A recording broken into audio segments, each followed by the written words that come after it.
Let's start on a positive note. As far as flip phone foldable build quality is concerned, I'm not sure it gets much better than the Flip 6. Samsung has been churning out folding phones for 5 years now. Now it shows. The Z Flip 6 is sturdy, well made and almost perfect in its design, save for one thing.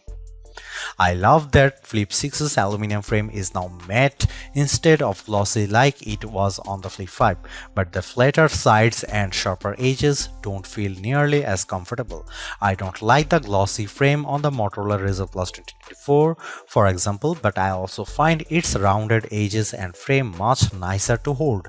The Flip 6 isn't annoying to hold, though I do hope the more rounded design comes back next year. The Z Flip 6 also has an exceptional hinge. It moves fluidly with no resistance or creakiness. It can be propped up at almost any angle and it easily snaps open and closes shut with one hand. The hinge also more durable than ever, featuring Samsung's new dual rail hinge design. The company says it has better shock distribution than past models, while the new folding edge mechanism offers better resistance to pressure and sharp objects. Combined with an IP48 rating that offers dust and water resistance, this is one of the most durable folding phones you will find. But it's not just the hinge that Samsung does so well, it also expertly executes the smaller details. All of the buttons are firm and clicky, the speaker is loud and sounds surprisingly full, the fingerprint sensor is lightning fast. There are smaller details that other flip phones sometimes have to sacrifice, but not here. As for colors, there are a lot. The normal colors this year include yellow, mint, blue and grey. Yellow is my personal favorite too. I have grown quite fond of the blue color on my review unit. If you buy the Flip 6 from Samsung's website, you get 3 more options: peach, white and crafted black. Crafted black has a Kevlar-like texture on the back that looks cool in photos, though it feels a bit cheap in person. Also, even though I joked about it at the beginning of the review, I do kind of love the matching colors around the cameras. It's a fun touch. On a better note, the Galaxy Z Flip 6's camera are good. They aren't amazing, but the two main sensors are capable and reliable. If you want a phone that can consistently capture great images, you will be happy here. The star of the show is a 50MP primary camera, the same one you get on the Galaxy S24 and S24 Plus. It's joined by a 12MP ultra-wide camera with a 123-degree field of view plus a 10MP selfie camera at the top of the inner display. Overall, photos captured by Z Flip 6 look nice, images are sharp and detailed and often return bright, pleasing colors. The jump to a 50MP primary camera over the 12MP camera on the Z Flip 5 is particularly handy.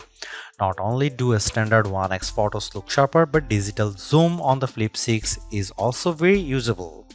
Samsung says 2x photos are optical quality zoom, and I tend to agree. Even jumping to 4x and 10x, I don't hate the results. It certainly doesn't make up for the lack of a dedicated telephoto camera, but it makes the camera system more versatile than last year. The 12MP ultra-wide camera is good too. There is some slight distortion at the edges, but the 123-degree field of view allows you to capture a lot more in the frame. Photos also have a decent amount of detail despite the lower 12MP resolution, and colors are very similar to photos taken with the main camera. Like previous Samsung phones, the Z Flip 6 still struggles a bit with moving subjects. It can also be a little much more with vibrant colors at times, particularly with bright blue skies. Similar to the Flip 5, the Flip 6 has a good camera system, if not a spectacular one. Here are some camera samples of the Galaxy Z Flip 6.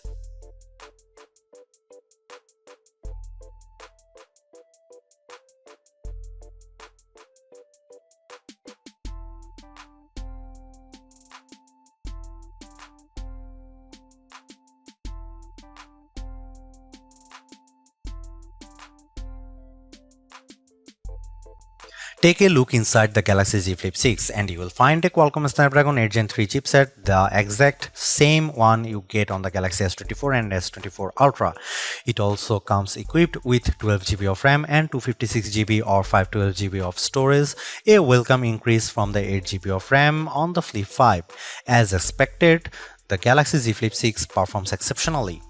It is worth mentioning that the Z Flip 6 is the first Z Flip smartphone with a vapor chamber, specifically one that's 50% larger than the vapor chamber used in the Galaxy S23 Ultra. This is supposed to keep the Z Flip 6 much cooler when under pressure compared to past models, and it seems to work well. I have noticed the top part of the phone warm up once, and that was only after almost an hour of streaming a 4K YouTube video while also running other apps on the phone. Throughout normal use, the Flip 6 stays as cool as a cucumber. What about battery life? The 4000 mAh battery inside the Flip 6 is the largest one Samsung has ever put in a Z Flip, and while it is still a one-day smartphone like its predecessor, it's a more comfortable one-day phone with over 3.5 hours of screen time. I can easily start a day at 6 or 7 am and get to well past 11 pm. With 25% battery remaining. Samsung certainly still has room to improve, but this is a step up compared to the Z Flip 5. Unfortunately, charging speeds haven't improved at all. Once again, you are stuck with a 25-watt wire charging, 15-watt wireless charging, and 4.5-watt reverse wireless charging. For a phone in 2024, let alone one that costs $1100 Samsung should have done much better here. This all puts the Samsung Galaxy Z Flip 6 in an awkward position. If you have a much older Z Flip and you are dead set on getting the newest model, you won't have a bad time with the Flip 6 at all. Hell, I've had a great time using it, but I also don't think it should be at the top of your shopping list. If you want a good Samsung foldable, you can save yourself hundreds of dollars and buying a Galaxy Z Flip 5 and really not miss out on much at all. Alternatively, if you can escape Team Samsung, this year's Razr Plus kicks the Flip 6's butt in more ways than one and costs $100 less. It's not that Samsung made a bad phone with the Z Flip 6, it just made a lazy one.